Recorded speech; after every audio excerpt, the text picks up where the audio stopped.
যে আমাদের কবুতরের বাচ্চাগুলো একটা ছোট এবং কি একটা বড় হয়, এর জন্য আমরা অনেকে দেখা যায় ভালো মতো পদক্ষেপ নিতে পারি না, বা হ্যান্ড ফিডিং করাটা অনেক কঠিন হয়ে যায়, কারণ কবুতরের বাচ্চার যে ফুডগুলো সেগুলো প্রায় একটু এক্সপেন্সিভ হয়। তো আমরা আজকে দেখাবো যে বাড়িতে কেউ খুব সহজেই কীভাবে আপনারা হ্যান্ড ফিডিং করাবেন এবং কি হ্যান্ড ফিডিংয়ের খাবার তৈরি করবেন।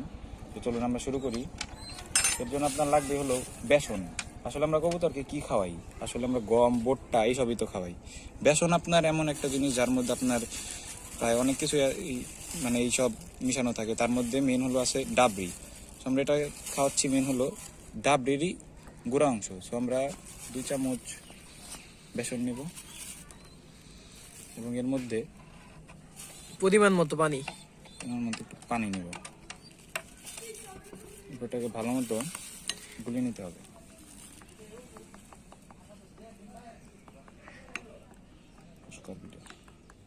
পুরো ভালোভাবে পানিতে মিশিয়ে নেওয়ার পর এরকম একটি পেস্ট তৈরি হবে।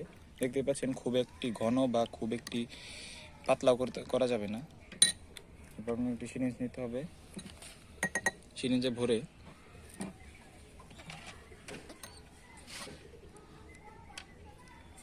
দেখতে পাচ্ছেন এইভাবে কবুতরটি ধরে খাওয়াই দিতে হবে।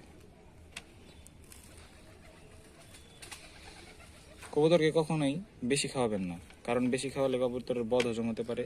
এতে দেখা যাবে যে কবুতরের বাচ্চাগুলো উল্টো সমস্যা হবে, গলা ফুলে যেতে পারে। পরিমাণ মতো অবশ্যই।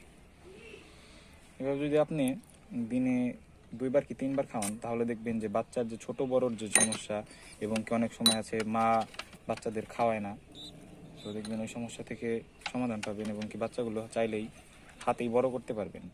অনেক সময় আমাদের এই সমস্যাগুলো হয়ে থাকে যে কবুতর বাচ্চা করছে কিন্তু কবুতর বাচ্চাগুলোকে খাওয়াচ্ছে না।